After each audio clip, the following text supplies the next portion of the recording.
शादी के बाद पत्नी छोड़ दे नौकरी फिर मांगे तलाक तो कितना देना होगा गुजारा भत्ता। हाईकोर्ट ने फैसले में बताया। जज साहब सुन रहे थे तलाक का केस। पत्नी कह रही थी साहब हमें मिले पूरा मुआवजा। तभी पति ने दे दी बड़ी दलील।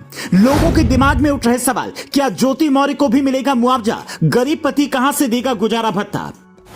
आजकल समाज में एक नया चलन देखने को मिल रहा है। कुछ लड़कियां शादी से पहले आजादी के नाम पर नौकरी कर रही हैं, पर शादी होते ही नौकरी छोड़कर घर बैठ जाती हैं। जब घर में लड़ाई होती है या फिर पति परेशान करता है तो पति से तलाक मांगने लगती हैं। मामला कोर्ट पहुंचता है, फिर वो गुजारा भत्ता और एक मुश्त मोटी रकम की मांग करने लगती हैं। एक ऐसा ही केस कर्नाटक हाईकोर्ट में पहुंचा।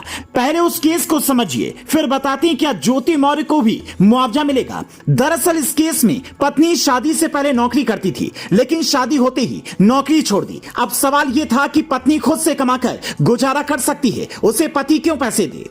जस्टिस राजेंद्र बदामीकर ने कहा, एक पत्नी जो पहले नौकरी करती थी अब घर नहीं बैठ सकती है और ना ही अलग हो रहे पति से अपना पूरा भरण पोषण मांग सकती है। उसे अपनी जिंदगी चलाने के लिए कुछ कोशिशें करनी चाहिए। दरअसल सेशन कोर्ट ने महिला को दिए जाने वाले गुजारा भत्ता की राशि 10,000 से घटाकर 5,000 कर दी। मुआवजे की राशि 3 लाख से घटाकर 2 लाख कर दी। इसी फैसले के खिलाफ महिला हाईकोर्ट पहुंची थी, लेकिन कर्नाटक हाईकोर्ट की सिंगल बेंच ने यह साफ कर दिया कि पत्नी अगर पहले नौकरी कर रही थी तो उसे पूरा मुआवजा नहीं मिलेगा।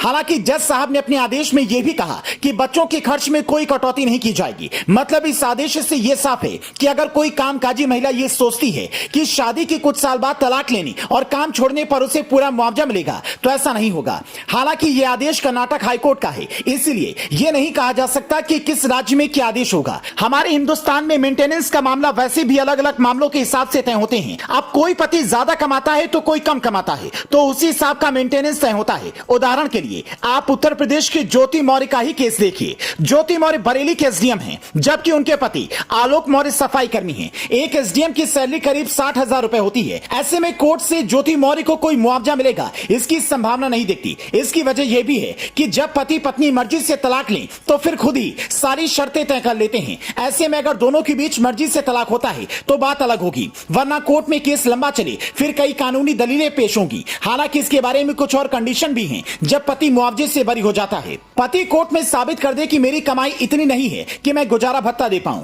पत्नी ज्यादा कमाती है, अगर पति के पास कोई नौकरी ना हो, कोर्ट ये भरोसा दिलाए कि वो जानबूझकर बेरोजगार नहीं है। इसके अलावा पति भी अपनी पत्नी से गुजारा भत्ता मांग सकता है। हालांकि ऐसे मामले इक्के दुक्के ही सामने आए हैं। खास बात यह है कि कानून में पत्नियों को काफी अधिकार इसलिए मिले हुए हैं ताकि कोई पुरुष उनके साथ गलत व्यवहार न कर सके। पर कहते हैं कानून हमेशा समय की मांग के हिसाब से बदलते रहते हैं, इसीलिए अब पत्नियों के अधिकार पर भी चर्चा हो रही है। कर्नाटक हाईकोर्ट के इस फैसले पर आप क्या कहेंगे, हमें कमेंट में बता सकते हैं। अगर जानकारी अच्छी लगे तो ज्यादा से ज्यादा लोगों तक पहुंचाएं ताकि लोग अपना हक जान सकें।